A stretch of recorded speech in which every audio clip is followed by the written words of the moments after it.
todos. Están en nuestros estudios María Cecilia Villegas, Omar Chejade y Víctor García Toma. Y quería tocar el tema de moda de estos días, porque ha habido una especie de fiebre Bukele en todos los programas, en todos los diarios.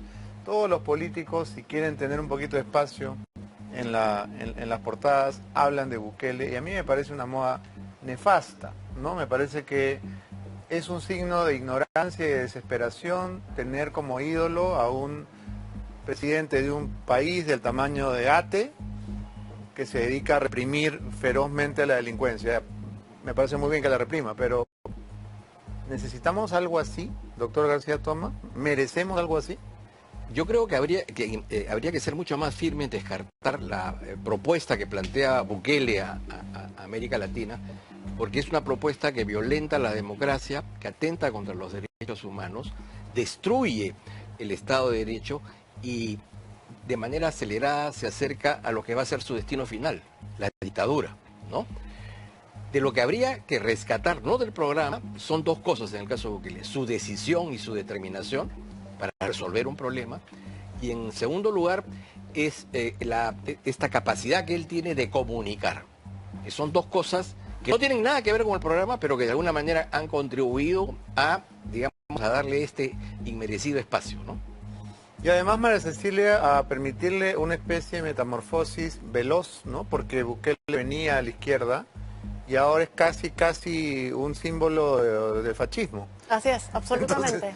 Entonces, es un ¿no? símbolo ¿Qué tal transformación? Es un símbolo de la extrema derecha, ¿no? Y creo que es sumamente irresponsable considerar que Bukele podría ser una solución. Tú lo has dicho bien, El Salvador es un país muy pequeño, Es un país muy pequeño que tenía un problema con las maras, sí, ¿no es cierto?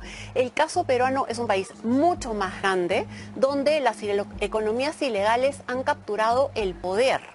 Entonces, la solución no pasa simplemente por detener a los delincuentes. Si detenemos a los delincuentes, ¿quién los va a juzgar? ¿Nuestro Poder Judicial? ¿Los van a meter a la cárcel? ¿Y quién los va a controlar? ¿El INPE?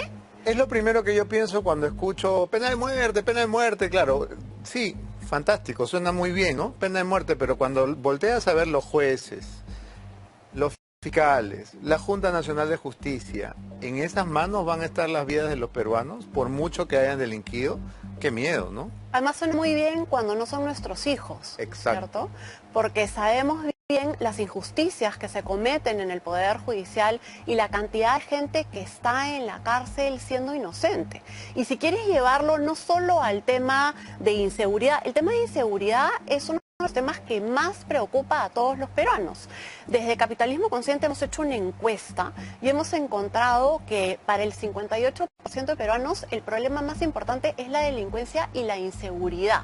Pero ¿cómo pasamos a resolver eso si ni siquiera podemos confiar en la policía?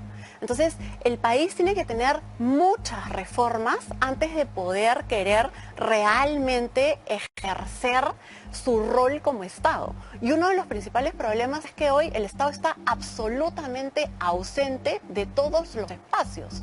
Y otra vez, nos quedamos en los titulares, nos quedamos en Bukele y no entramos a discutir cuáles son los problemas de fondo que afectan a nuestro país. Has mencionado una cifra que me va a servir para preguntarle a Omar por el rol del Ministerio del Interior.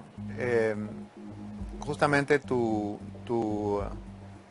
organización, ONG, no sé cómo definirla, Capitalismo Consciente, ha encontrado que el Ministerio del Interior ha ejecutado 13% del presupuesto. Bueno, no 13% es ridículo, en un país que es una cobollada, en un país en que vuelan las balas y hay que tirarse al suelo, o que los delincuentes se meten a tu casa y te secuestran, como le ha pasado a Weissman y como le ha pasado a un congresista ayer nomás en Chosica, ¿no? Entonces 13% es una burla y debería ser suficiente para que el ministro se vaya a su casa. Y en realidad son las cifras oficiales, ¿no? El Ministerio de Economía tiene un portal que se actualiza día a día, ¿no? Entonces cualquier ciudadano puede entrar al Ministerio de Economía y saber cuánto vienen gastando cada una de las distintas instituciones del Estado. Entonces es realmente vergonzoso, y lo que a mí me gustaría cuestionar la calidad, uno, de nuestra clase política, y otra vez de nuestra élite nuestra élite empresarial, que cree que efectivamente el plan Bukele es una solución para los problemas del país. De hecho, escuchamos a... Iba a decir Salaverry porque siempre los confundo. No sé por qué en mi cabeza son casi gemelos. Nano R. García, que dijo que no necesitamos un Bukele sino dos. Mira, esa es parte pues de la guachafería de algunos políticos, ¿no? Que se agarran de la moda de ese momento para tratar de tener 5 minutos de fama. Y eso no es verdad. Mira, el problema es estructural. Yo concuerdo con los demás coinvitados en el sentido de que hay que mejorar la calidad de la policía. Fue un error, es una opinión personal, el año 88, del gobierno de turno de aquella época, haber desactivado la Policía de Investigación del Perú, la famosa PIP. Habían cerca de 20.000 agentes de investigación que eran de élite. Y el día de hoy, con casi el doble de la población, hay probablemente menos de la mitad, 7.000 u 8.000 policías de investigación con otro nombre.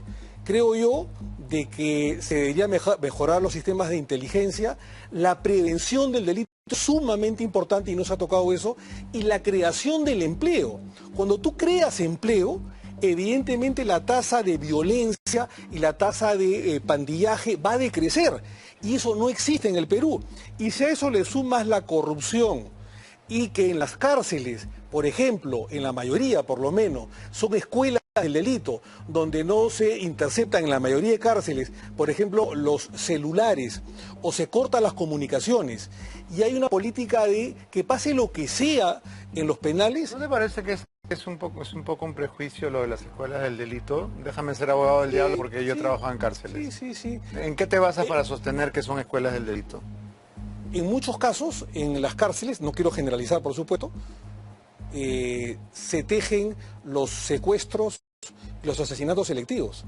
Lo que tú estás hablando de secuestros y asesinatos selectivos se tejen y se pero tú has dicho escuela, en una escuela vas a aprender. Pero Esos apretones, esos secuestradores, esos injertos, no necesitan aprender nada. Pero es evidente. Van y se instalan ahí y extorsionan como en su casa. Sí, pero es evidente que enseñan a mucha gente que está ahí, que no tiene guía, no tiene esperanza, no tiene fe en el país, en ayudar o adherirse justamente a esos actos ilícitos de secuestro, de pandillaje, de extorsión, de homicidio, de asesinato selectivo.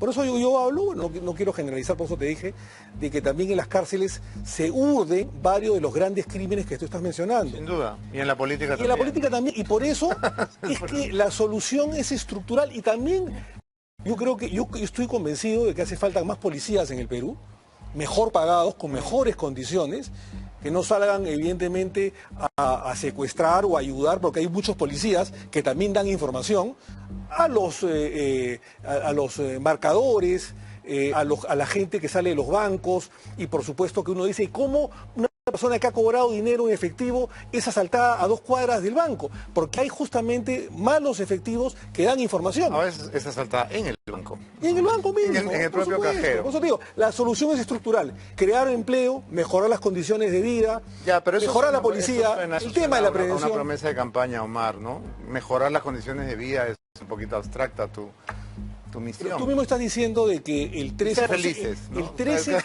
lugares comunes, ¿Cómo? El 13% del presupuesto apenas se gasta, por ejemplo, en el Ministerio del Interior, y en las alcaldías el 25 o 30%. No hay capacidad de gasto, Ya, correcto. hay corrupción. Tú me acabas de decir en el corte comercial, y yo voy a ser infidente porque estuvo muy interesante lo que hablamos en el corte, como siempre. Siempre lo mejor pasa en el corte, y siempre soy infidente, claro.